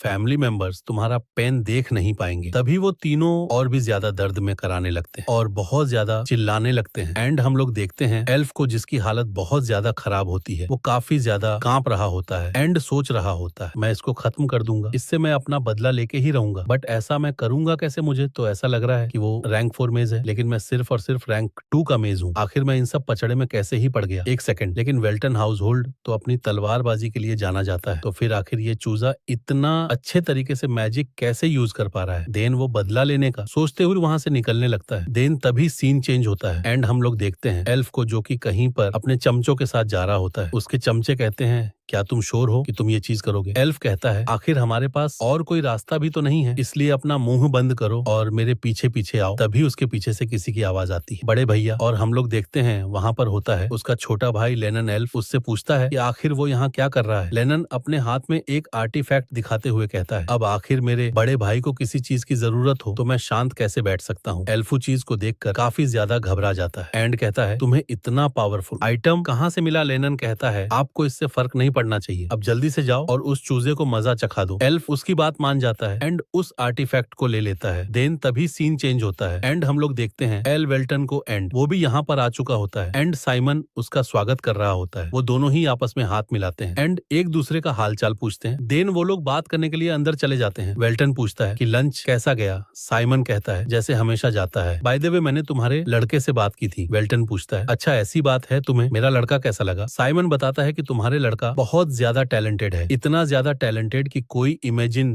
तक नहीं कर सकता, जिसको देखकर वेल्टन खुश हो जाता है। साइमन कहता है मैं अपनी लाइफ में जितने भी लोगों से मिल चुका हूँ वो उन सब में से सबसे ज्यादा गिफ्टेड है। नहीं मैंने गलत कहा, वो पूरे मैनकाइंड के हिस्ट्री में सबसे ज्यादा गिफ्टेड है पर है। वेल्टन कहता है मार्कस ने भी यही कहा था। साइमन पूछता है बा है क्या मार्कस भी जिमी से मिल चुका है? वेटल बताता है हाँ, मैंने उसको अपने घर में बुलाया था ताकि वो जिमी को पढ़ा पाए एंड उसका टीचर बन पाए, बट मार्कस ने मेरी यह बात नहीं मानी, उसने जिमी के टीचर बनने से इनकार कर दिया। साइमन कहता है ऐसा तो होना ही था, क्योंकि तुम्हारा लड़का बहुत ज्यादा टैलेंटेड है, वो खुद ही अपना रास्ता चुन सकता है। और तो और मैं तो ये भी कह सकता हूँ कि वो रैंक 9 का मेज बन सकता है, जो कि सिर्फ और सिर्फ किस्से और कहानियों में होता था। साइमन कहता है मुझे तुमसे जलन होती है कि मेरे बेटे तुम्हारे बेटे जैसे गिफ्टेड क्यों नहीं है। मैं अपनी आंखों से देखना चाहता हूँ कि आखिर वो कितना ज्यादा पावरफुल बन सकता है। मैनकाइंड काफी ज्यादा वीक है, एल ड्रैगन्स, डिमस वगैरह स्पीस हम लोगों से बहुत ज्यादा पावरफुल है। सिर्फ और सिर्फ तुम्हारे जैसे शड मास्टर की वजह से ही इंसानियत में कुछ बैलेंस बना हुआ है। लेकिन सोचो क्या होगा चाहे हम लोगों के पास एक रैंक 9 मेज हो, हम लोगों के सामने ड्रैगनस तक मुंह नहीं उठा पाएंगे, जो कि सबसे पावरफुल मैजिक क्रिएचर्स हैं। मैं तो बस यही चाहता हूँ कि इस पूरी दुनिया में इंसानियत का ही राज हो, और तुम्हें तो उस हिस्ट्री के बारे में मुझसे ज्यादा था जो कि अब जबरदस्ती बुलाई जा चुकी है। डेन वेल्टन वहाँ से निकलकर जिमी के रूम में आ जाता है। वो अपने बेटे को देखकर सोच रहा होता है, तो क्या सच में ये इतना ज्यादा पावरफुल हो सकता है? देन वो थोड़ी देर तक अपने ही बेटे को देखने लगता है और मन में कुछ ना कुछ सोचने लगता है। देन तभी सीन चेंज होता है एंड हम लोग देखते हैं हॉल को, जहाँ पर जिम्मी सोच रहा होता है कि आखिर मेरे फादर लास्ट नाइट को इतने ज्यादा डिप्रेस्ड क्यों लग रहे थे। मैं उनके माइंड को पढ़ना चाहता हूँ, लेकिन जो भी मेरे पास अभी करंट पावर है उसके साथ मैं ऐसा कुछ भी नहीं कर सकता। तभी जिम्मी के पास आ जाती है। जिम्मी कहता है, मैंने तुम्हें कल अच्छे से समझा दिया था कि मेरा पीछा करना बंद कर दो, बट वो उसकी बात नहीं मानती एंड अपनी बहन को बुलाने लगती है। जिम्मी कहता है, तुम्हें जो करना है करो, बस मैं यहाँ पर और नहीं रुकने वाला। ऐस कहती है, तो इसमें प्रॉब्लम क्या है? हम लोग कम से कम एक दूसरे को इंट्रोड्यूस तो कर ही सकते। होल्ड की यंग मास्टर से ऐसे कैसे बात कर सकती हो? एंड हम लोग देखते हैं वो होती है ऐश की बड़ी बहन रेबेका पायलट। तभी जैसे ही जिमी उसको देखता है वो कहीं खो जाता है एंड वो कहता है जेन। वो बताता है कि पिछले जन्म में यही उसका प्यार थी। गॉस ने उसकी ही लाइफ को मुझसे छीन लिया था और सिर्फ इसी चीज ने मुझे अंदर तक हिला दिया और मेरी पर्सनालिटी पूरी तरीके से बदल गई, और आज वही लड़की एक बच्चे के रूप में मेरे सामने खड़ी है। तभी वहाँ पे एल्फ आ जाता है एंड कहता है, ओ तो मैंने तुम्हें ढूंढ लिया। तुमने मेरे साथ जो भी कुछ किया है उसकी तुम्हें कीमत चुकानी पड़ेगी। अब इसी समय मैं तुम्हें अपने घुटनों पे लाऊंगा, अब भुगतो। एंड वो ये कहने के साथ ही आर्ट फेड का यूज कर देता है, जिसकी वजह से एक इमेंस फिल्म जिमी की तरफ बढ़ने लगती है। बट जिमी इतने पावरफुल स्पेल को चुटकी बचाते ही खत्म कर देता है और कहता है, मैंने तुम्हें मेरे बीच में आने से मना किया था। यह सब देखकर एल्फ बुरी तरीके से हैरान हो जाता है, क्योंकि उसने जो भी स्पेल जिम्मी पे काट किया था वो नॉर्मल स्पेल नहीं था। वो था रैंक 6 का स्पेल द फिनिक्स रैथ, जिसको कि उसके फादर साइमन ने खुद अपने हाथों से क्रिएट किया था। आखिरकार इसने इतने पावरफुल स्पेल को चुटकी बजाते ही खत्म कैसे कर दिया? अल्फा भी सदमे में होता है, लेकिन हम लोग देखते जिम्मी को, जिसको कि बहुत ज्यादा गुस्सा आ रहा होता है एंड वो वापस से अपने डब्लो वाली पर्सनालिटी में जाने लगता है। वो बहुत बेरहमी के साथ कहता है, अब मरो। उसके सिर्फ और सिर्फ एक ही स्पेल से एल्फ की पूरी बॉडी जमने लगती है। पहले कुछ देर तक तो एल्फ समझ नहीं पाता कि उसके साथ ये क्या हो रहा है, बट तभी उसको काफी जोर से डर होने लगता है और वो चिल्ला चिल्ला कर रोने लगता है। डबल लगातार उसी को ही घूर रहा होता है, जिसका मतलब ये है वो लगातार अपने स्पेल को काश कर रहा होता है। तब भी कोई हाथ उसकी आंखों को बंद कर देता है और उससे कहता है, बस बहुत हुआ, अब बस करो। एंड ये होता है जिमी का फादर। तभी जिमी भी उसके गोद में बेहोश हो जाता है। वेल्टन सोच रहा होता है, पहले तो मुझे लगा कि ये मेरी आंखों का धोखा है, लेकिन जब मैंने थोड़ा ध्यान से देखा तो मैं समझ गया कि ये स्पेल किसी को मारने के इंटेंशन से काश किया गया है। एंड अगर मैं अभी बीच में नहीं आता तो एल्फ की वहीं पर मौत हो जाती। जिमी को देखकर साइमन सोच रहा होता है, बहुत बढ़िया। हालांकि वो स्पेल इनकम्प्लीट था क्योंकि एल्फ उसको सही से कास्ट नहीं कर पाया, और अगर वो स्पेल अच्छे से कास्ट हो चुका होता तो वो पूरे के पूरे हॉल को उड़ा सकता था। बट वलटन की बेटे ने इस स्पेल को तो पलक झपकते ही खत्म कर दिया। ऐसा तो सिर्फ और सिर्फ पोटेंशियल रैंक 9 में से ही कर सकता है। ऐसा लगता है कि मुझे कोई मिल गया है जो कि मेरे लिए मेरे सपनों को पूरा करेगा। तभी एल्फ की मम एल्फ के पास पहुंच जाती है और अपने बेटे की खराब हालत देखकर काफी ज्यादा गुस्सा होने लगती है। वो कह रही होती है, उस लड़के ने हमारे प्यारे बेटे को हर्ट किया है कि आप कुछ भी नहीं करने वाले। तभी वहाँ पर जिमी की मॉम आ जाती है, जो कि काफी ज्यादा गुस्से में होती है। वो कहती है, चलो अब सीधी सधी बात करते हैं, तुम्हारे ही बेटे ने मेरे बेटे के ऊपर सबसे पहले हमला किया था, और तो और बस इतना ही नहीं, उसने उसके ऊपर इतना पावरफुल स्पेयर का यूज किया। ज्यादा आगे बढ़ने लगती है। तभी वेल्टन उसके बीच में आ जाता है। वो अपनी वाइफ से कहता है, बस करो, अब बहुत हुआ। लेकिन जेमे की मॉम काफी ज्यादा गुस्से में होती है। वो लगातार एल्फ की मॉम के ऊपर गुस्सा कर रही होती है। तभी उन दोनों के बीच में साइमन भी आ जाता है। उसकी वाइफ ये चीज देखकर काफी ज्यादा खुश होने लगती है। उसको लग रहा होता है कि वो उसका ही साइड लेगा, लेकिन होता तो बिल्कुल इसके उल्टा है। साइमन जिमे की मॉम से माफी मांगता है, जिसको कि सुनने के थोड़ी देर बाद उसकी मॉम वहां से जाने लगती है, लेकिन अभी भी उसका गुस्सा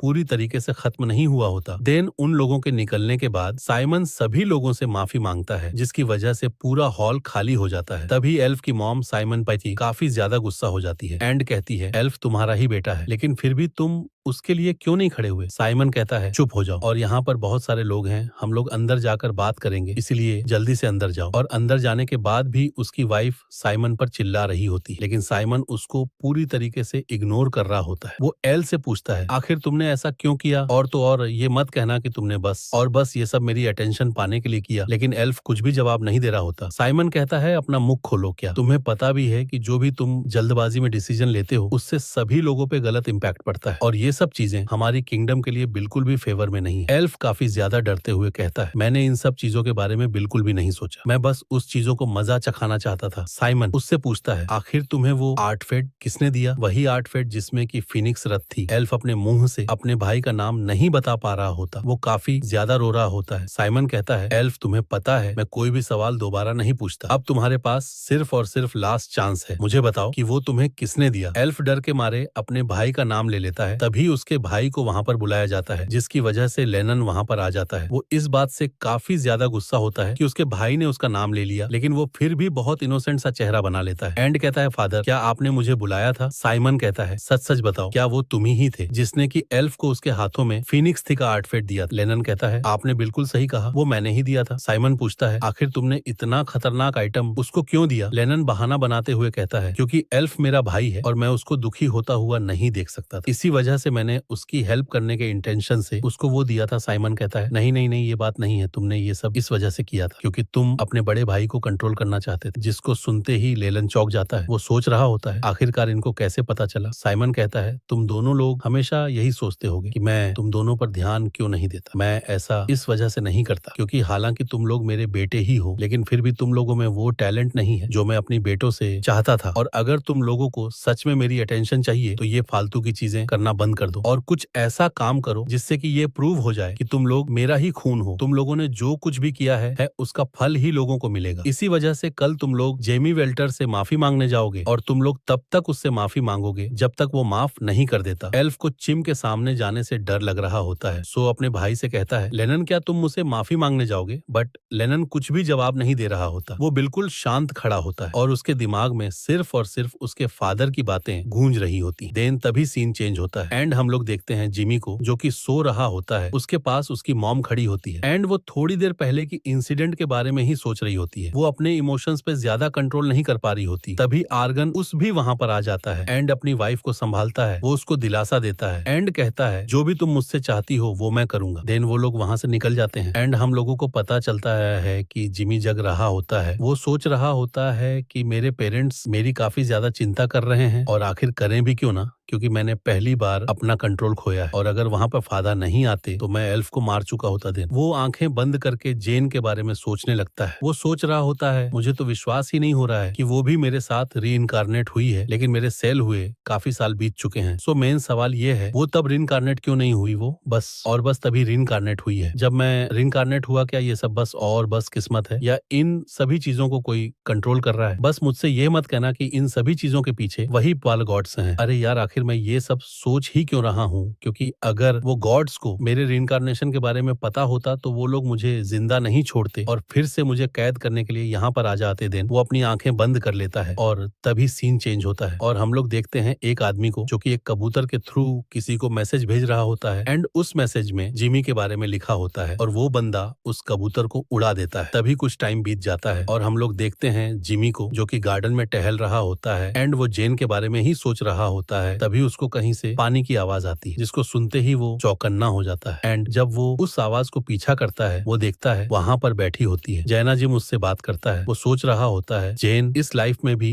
एक वाटर एलिमेंटलिस्ट बन गई है, ऐसा कैसे हो सकता है? एंड वो इन्हीं सब बातों में ही खोया हुआ होता है। तभी जेन उसको टोक है, लेकिन अभी भी वो कुछ भी नहीं बोलता। जेन को लग रहा होता है कि अभी भी वो कल के हादसे की वजह से सदमे में है, इसी वजह से वो उसको हक कर लेती है। देन वो उसे पूछती है, क्या तुम ठीक हो? वो कहता है, हाँ मैं बिल्कुल ठीक हूँ। रेबेका कहती है, ये अच्छा ही हुआ कि आप यहाँ पर आ गए क्योंकि हम लोगों की कल कन्वर्सेशन अधूरी रह गई थी। जेमी कहता है, मैं भी यही सोच रहा था। रेबेका काफी ज्यादा ब्लश कर रही होती है। जिमी पूछता है, और सिर्फ विंड एलिमेंट के साथ ही होता है? रबका कहती है, मैं भी विंड एलिमेंट के साथ ही अपना कॉन्ट्रैक्ट बनाना चाहती थी और मैंने ऐसा ट्राई भी किया, लेकिन कोई भी विंड एलिमेंट मेरे साथ कॉन्ट्रैक्ट बनाने को राजी नहीं था। और कुछ टाइम बाद एक वाटर एलिमेंट मेरे पास आया जिसने कि मुझसे कॉन्ट्रैक्ट बनाने की बात की। उसके हिसाब से यही मेरा फेथ है। वैसे नॉर्मली तो मुझे अपने फादर से इसके बारे में पूछना चाहिए था, लेकिन तब पता नहीं क्या हुआ, मैंने ऑन द स्पॉट ये कॉन्ट्रैक्ट बना लिया। जिम्मी सोचता है, मैं समझ गया, किंग एलिमेंटल को इसके बारे में पता होगा। वह बताता है कि किंग एलिमेंटल के साथ जो भी कॉन्टैक्ट होता है वो बाकी कॉन्टैक्ट से अलग होता है क्योंकि यह कॉन्टैक्ट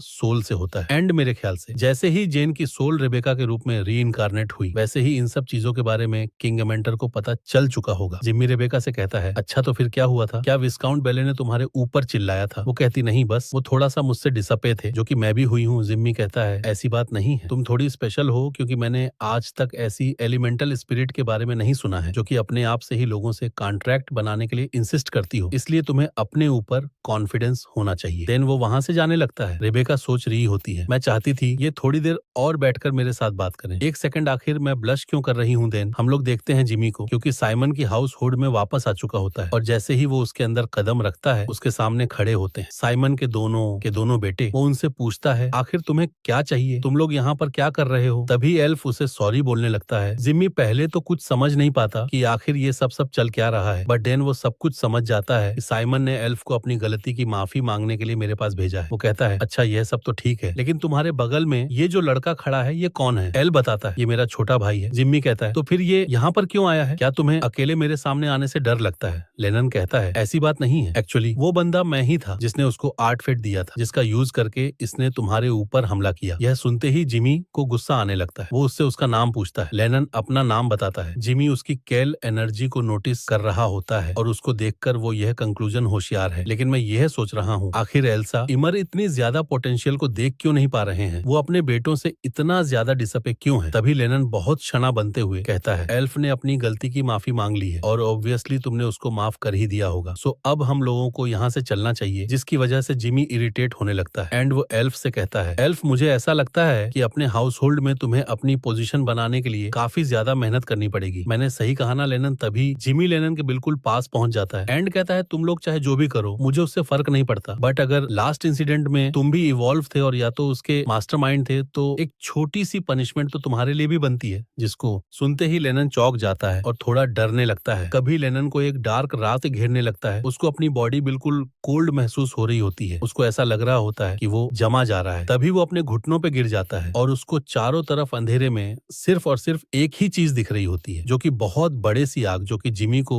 रिप्रेजेंट कर रही होती है। वो कह रहा होता है, मैं सिर्फ और सिर्फ तुम्हें एक ही बार माफ करूंगा। थोड़ी देर में देखते ही देखते उसके आसपास का सारा डार्क राग गायब हो जाता है और हम लोग देखते हैं लेनन काफी ज्यादा घबराया हुआ होता है। वो बस रो रहा होता है। उसको समझ नहीं आ रहा होता कि अभी थोड़ी देर पहले उसके साथ क्या हुआ। वो बस अपने घुटनों पर ही बैठ के रो रहा होता है। उसको बस एक ही बात सुनाई पड़ रही होती है, जो कि जिमी ने कही होती है कि ये गलती लेनन की पहली और आखिरी गलती थी। इसके बाद वो उसकी गलती माफ नहीं करेगा। तभी लेनन जिमी से सॉरी बोलने लगता है। देन जिमी वहां से चला जाता है एंड हम लोग देखते हैं कि वो घर के लिए निकल रहा होता है और वो वहीं पर ही खड़े होकर सारी तैयारियों को देख रहा होता है, क्योंकि उसको घर जाने की बहुत जल्दी होती है। तभी उसके पास सैमन आ जाता है। वो कहता है, मैं तुमसे बात करना चाहता था लेकिन मेरे पास टाइम नहीं हो पा रहा था। ये मेरे लिए बहुत शर्मनाक बात है। जिम्मी कहता है, से मेरे साथ भी है, मैं भी आपसे बात करना चाहता था। साइमन कहता है, तुम इतनी जल्दी जा रहे हो, अगर तुम चाहो तो और भी देर तक रुक सकते हो। जिम्मी कहता है, नहीं मुझे घर जाना है, क्योंकि मुझे वहाँ जाकर आराम करना है, क्योंकि मैं बहुत ज्यादा थक चुका हूँ और रीजन तो आपको पता ही होगा। वो अल्फ वाले इंसिडेंट के बारे में इंडिकेट कर रहा होता है। साइमन पहले उसकी बात सुनकर चौंक जाता है, बट देन वो स्माइल करने लगता है। वो जिमी से कहता है, मैजिकल सोसाइटी ने तुम्हें नोटिस कर लिया है। वैसे तुम्हें अपने पोटेंशियल के बारे में तो पता ही होगा, तुम एक गिफ्टेड हो। जिम्मी कहता है, बिल्कुल मुझे पता है। बाय द वे, वो जो लेनन नाम का लड़का था, मैंने उसको थोड़ा सा मजा चखा दिया, सो कोई प्रॉब्लम तो नहीं है ना? साइमन कहता है, जैसा कि मैंने सोचा था। जिमी कहता है, मैंने जो भी तुम्हारी बेटी के साथ किया है उसकी वजह से तुम गुस्सा क्यों नहीं हो? साइमन कहता है, मैं गुस्सा क्यों ही होगा, वो बस अपनी कर्मों का फल झेल रहा है। जिमी बताता है, वो जो लेलन है वो मैजिक में काफी अच्छा है, अगर आप उसको ट्रेन करोगे तो वो एक अच्छा खासा मेस बन सकता है। साइमन कहता है, मैं इसके बारे में जानता हूँ, उसका पोटेंशियल बाकियों से ज्यादा है, लेकिन वो फिर भी काफी नहीं है। जिमी इरिटेट होते हुए कहता है, अगर तुम उसको थोड़ा सिखा भी दोगे तो तुम्हारे बिगड़ क्या जाएगा? वैसे भी उसके अंदर इतना तो पोटेंशियल ही है कि वो एक ना एक दिन तुम्हारे जितना इतना पावरफुल बन सकता है, बट अगर तुम उसके ऊपर इतना प्रेशर बना के रखोगे तो ऐसा कभी नहीं होगा। ये सब कुछ आप ही की गलती है। ये सुनते ही साइमन चौंक जाता है। जिम्मी कहता है, आपके बेटों ने गलत रास्ता इस वजह से चुना क्योंकि आप हमेशा उन्हें नकारते ही आए हैं एंड वो दोनों आपका टेंशन पाना चाहते थे। इधर साइमन कहता है, क्या तुम ये कह रहे हो कि सब चीज मेरी गलती है और मैं ही अपने बेटे का टैलेंट नहीं जानता? इस बच्चे से बात पावरफुल मेज हो, इतना ज्यादा पावरफुल कि मैं उसके आसपास भी नहीं आता हूँ। तभी किसी की आवाज आती है, जिमी जाने का टाइम हो गया। जिमी साइमन को बाय बोलकर वहां से निकलने लगता है। साइमन जिमी को ही निहार रहा होता है। देन तभी सीन चेंज होता है एंड हम लोग देखते हैं डब्लो को, जो कि कहीं जंगल में खड़ा होता है। तभी वो किसी को बुलाता है और उसके सामने आ जाते हैं। उसके उसके दोनों दोनों चमचे एजार्ड एंड राइजा डिबल पूछता है कि तुम लोगों को क्या क्या पता चला। राइजा बताता है ऑर्डर ऑन ऑफ जेनिथ काफी ज्यादा अच्छा बनने की कोशिश कर रहा है एंड वो हिस के काफी ज्यादा पार्ट में चैरिटी भी कर रहा है। वो गरीबों का दिल जीत रहा है, जो लोग भूख उनको खाना दे रहा है, जिन लोगों के पास घर नहीं है वो उनको शेल्टर दे रहा है, यहाँ तक कि वो एक ऑर्फनेज भी चला रहा है। सो कुल मिलाकर वो सब लोगों का भरोसा जीत रहा है। जिम्मी पूछता है यह सब कुछ कितने ज्यादा टाइम से हो रहा है। राइजा बताता है तब से जब से रेबल ग्रुप का एलिमिनेशन हुआ था उसके बाद से ही वो लोगों का भरोसा जीता उनके बीच में प्रोपेगेंडा फैला रहा है। वो बिना पैसे की लोगों की मदद कर रहा है, जिसके चलते लोग उसके फेथ को अपना रहे हैं, यानी कि फेथ ऑन ऑफ जेनिथ को। सभी के सभी लोग धीरे धीरे जेनिथ के फॉलोअर्स बनते जा रहे हैं। ऑर्डर ऑफ जेनिथ के बारे में ये सब बातें सुनकर डियाब्लो हैरान हो जाता है। जेनिथ तो ऐसा पर्सन है ही नहीं जो कि अपने अलावा दूसरों के बारे में सोचे भी। वो सिर्फ और सिर्फ अपना भला करना ही जानता है। तो आखिरकार ये सब अच्छी चीजें क्यों करवा रहा है। वो अपने चमचों से पूछता है तुम्हें क्या लगता है क्या वर एंड पीस दोनों को एडजस्ट कर सकती हैं। राइजा कहता है नहीं, बट मेरे ख्याल से वो को रिलेट जरूर कर सकती है। डब्लो कहता है तुमने बिल्कुल सही बोला और यही सेम चीज जेनिथ भी कर रहा है। वो पीस के होने का ढोंग कर रहा है, लेकिन इसकी ढोंग की नींव खोखली है, क्योंकि मैं ये जानता हूँ कि उसके डिवाइन पावर का फुल पोटेंशियल सिर्फ और सिर्फ वॉल टाइम में ही बाहर आता है। लेकिन इस टाइम उसके फॉलोअर जो भी कर रहे हैं वो उसके खुद के नेचर से बिल्कुल उल्टा है। तो तुम लोग जाओ और पता करो कि उसके फॉलोअर्स इतनी अच्छी हरकतें क्यों कर रहे हैं, तभी वो लोग वहां से चले जाते हैं। डियाब्लो कहता है मैं इस चीज की जड़ों तक जाऊंगा। देन तभी हम लोगों को दिखाया जाता है ऑर्डर ऑन ऑफ जेनिथ के ऑर्फनेज को, जहाँ पर वही लड़का होता है जो कि कुछ दिनों पहले डीलू से टकराया था। वो ऑर्फनेज में सफाई का काम कर रहा होता है and order on off zenith का एक मेंबर उसको अप्रिशिएट कर रहा होता है। उस लड़के का नाम होता है रक्की। वो सोच रहा होता है मेरी अभी की लाइफ बिल्कुल हेवन जैसे चल रही है, मुझे किसी भी चीज की कमी महसूस नहीं होती है। यहाँ पर मुझे हर चीज पसंद है, लेकिन यहाँ से आने से पहले मेरी लाइफ बिल्कुल भी अच्छी नहीं थी। मैं यहाँ पर सिर्फ और सिर्फ एक दिन मैंने पहले ही आया था। अगर मुझे इन लोगों का साथ नहीं मिला होता तो मैं और मेरी बहन भूख के मारी तड़प रही होती। तभी वो अपने रूम के अंदर चला जाता है जहाँ पर उसकी सिस्टर बैठी होती है और हम लोगों को पता चलता है वो ब्लाइंड होती है और सैडली इसी वजह से उनके बचपन में ही उनके पेरेंट्स उनको छोड़ दिया होता है। लेकिन जब मैं गलियों में भटक रहा था तब किसी को भी मेरी फिक्र नहीं होती थी। सबको बस अपने से ही मतलब होता था और मैं जब जिंदगी से हार मानने ही वाला था तभी मेरे सामने वो आया जिसको कि गॉड ने ही भेजा हुआ होता है। उसने मेरे लिए अपना हाथ बढ़ाया और अब मेरा सपना यही है कि मैं गॉड का एक बहुत अच्छा प्रीस्ट बनूं एंड ऑर्डर ऑफ जेनिथ की वजह से मेरे लाइफ में जो भी मिरेकल्स हुए हैं मैं उनको पूरी दुनिया में फैला दूं। तभी उसको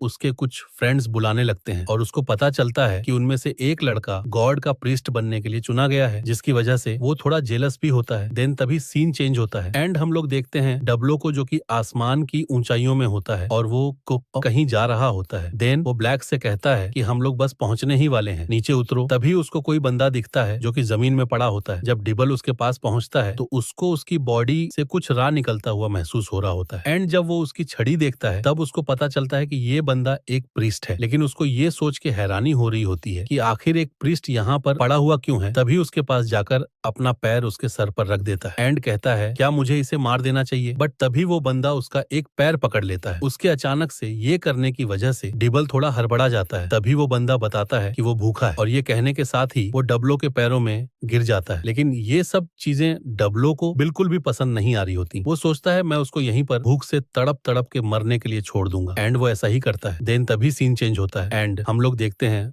सुबह हो चुकी होती है। जिम्मी ब्रेकफास्ट के लिए बैठा होता है बट वो बहुत ज्यादा खराब मूड में लग रहा होता है एंड हम लोगों को पता चलता है कि उसका मूड इस वजह से खराब है क्योंकि जिस प्लेस को उसने कल रात में छोड़ दिया था वो आज उन्हीं के डाइनिंग टेबल में उसके फादर के कहने पे खाना खा रहा है एंड हम लोगों को पता चलता है कि वो काफी देर तक वहीं पे पड़ा था। बट तभी उसको वेल्टन के गार्ड्स ने देख लिया। देन वो लोग उसको वेल्टन के पास ले आए। वेल्टन पूछता है अच्छा तुम पीरो के फॉलोअर हो। वो कहता है हाँ बिल्कुल सही कहा, मैं फॉरगिवन की गॉडेस पीरो को सर्व करता हूँ। वेल्टन अपनी वाइफ से कहता है तो फिर तो ये बहुत चौंकन वाली बात है ना। उसकी वाइफ कहती है हाँ आपने बिल्कुल सही कहा। पीस्ट कहता है मैं कुछ समझा नहीं, आखिर इसमें चौंक नहीं वाली कौन सी बात हुई। जिम्मी की मदर कहती है क्या तुम बेश उस सफायर को जानते हो। वो कहता है क्या, एक सेकंड, क्या आप एप्टन से हैं। वो बताती है मैं बैले हाउस होल्ड से हूँ। जिसको सुनते ही वो बंदा चौंक जाता है और पलक झपकते ही अपने घुटनों पे आ जाता है, जिसकी वजह से जिमी हैरान हो जाता है। वो सोच रहा होता है आखिर वो अपने घुटनों पे कैसे आ गया, क्योंकि जहां तक मैं ऑर्डर और पीरो के बारे में जानता हूँ उसके फॉलोअर जल्दी किसी के सामने घुटने टेकते हैं। वो सिर्फ और सिर्फ या तो एक बिशप के सामने घुटने टेकते हैं और या तो उससे भी ऊपर रैंक वाले के। वो काफी भोला बनते हुए पूछता है फादर आखिर ये आदमी मोम के सामने घुटने क्यों टेक रहा है। वेल्टन कहता है ये बहुत लंबी कहानी है, मैं कभी तुम्हें बाद में बताऊंगा, जिसकी की वजह से वो फ्रस्ट्रेट हो जाता है। देन सब लोग वहां से चले जाते हैं और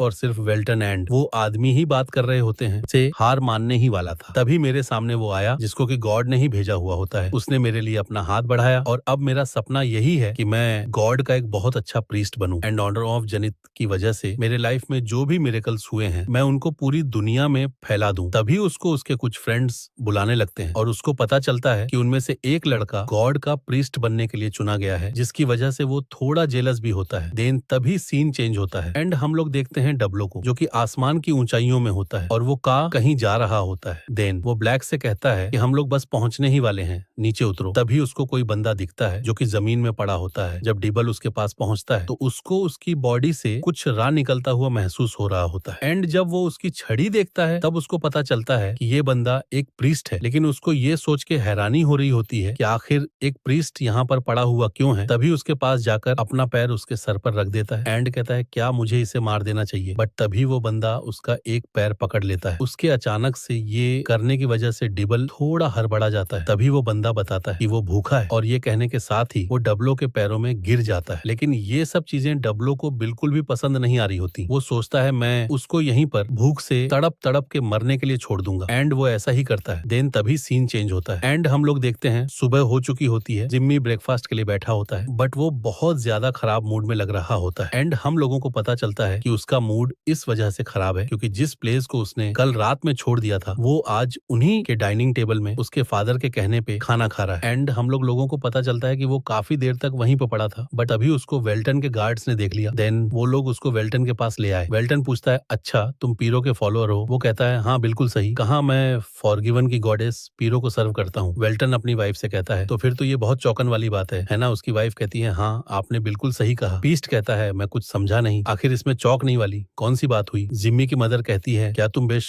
उस सफायर को जानते हो। वो कहता है क्या एक सेकंड क्या आप एप्टन से हैं। वो बताती है मैं बेले हाउस होल्ड से हूँ। जिसको सुनते ही वो बंदा चौंक जाता है और पलक झपकते ही अपने घुटनों पे आ जाता है जिसकी वजह से जिमी हैरान हो जाता है। वो सोच रहा होता है आखिर वो अपने घुटनों पे कैसे आ गया क्योंकि जहां तक मैं ऑर्डर और पीरो के बारे में जानता हूँ उसके फॉलोअर जल्दी किसी के सामने घुटने टेकते हैं। वो सिर्फ और सिर्फ या तो एक बिशप के सामने घुटने टेकते हैं और या तो उससे भी ऊपर रैंक वाले के। वो काफी भोला बनते हुए पूछता है फादर आखिर ये आदमी मोम के सामने घुटने क्यों टेक रहा है। वेल्टन कहता है ये बहुत लंबी कहानी है, मैं कभी तुम्हें बाद में बताऊंगा, जिसकी की वजह से वो फ्रस्ट्रेट हो जाता है। देन सब लोग वहां से चले जाते हैं और सिर्फ वेल्टन एंड वो आदमी ही बात कर रहे होते हैं। वेल्टन उससे पूछता है